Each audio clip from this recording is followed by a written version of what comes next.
lifts me up, he encourages me, he calls me on to a deeper relationship with Christ. I've relied on their example to show me, okay, what does it mean to be a man? I don't think we ever knew that the Lord and our faith could just be such a big part of our lives. It was so inspiring to me, so radical to me, and I thought, that's what I want to do. That's the kind of life I want to live, a life where other people see me, and through me, they're pointed to God.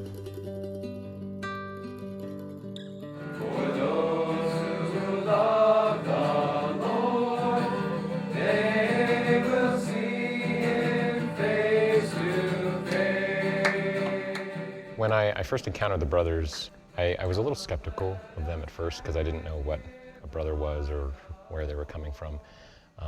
But as I kind of got to know them, what I started experiencing firstly was just, I saw the fruitfulness in their mission and just the radical transformation that happened at the campus ministry I was at. But as that unfolded, I had to ask the question, like, where is that coming from? What's the fuel for it?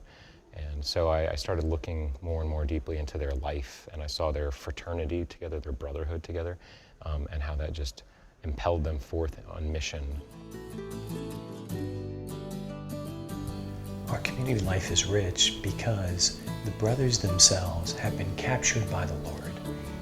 They've given everything to Him.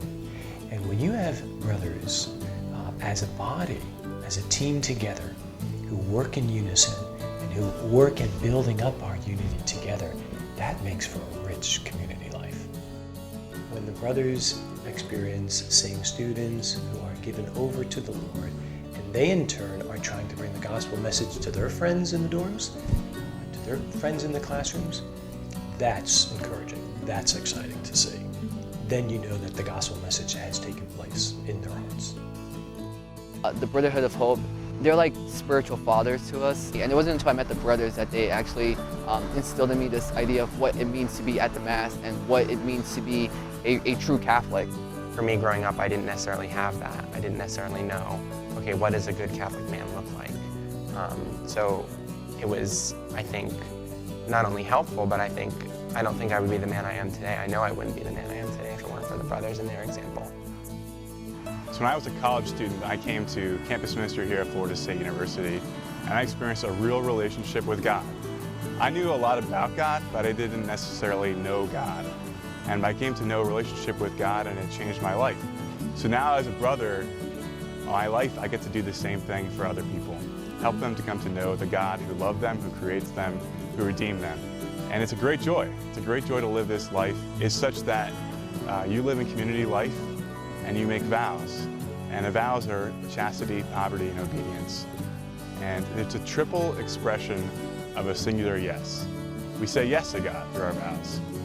Totally changed my life. I am their mission. I'm a fruit of their mission. I definitely couldn't have said yes to the Lord in any small way, if not for Brother Clinton's yes, if not for the brothers' yes in general. I don't think I'd be here today.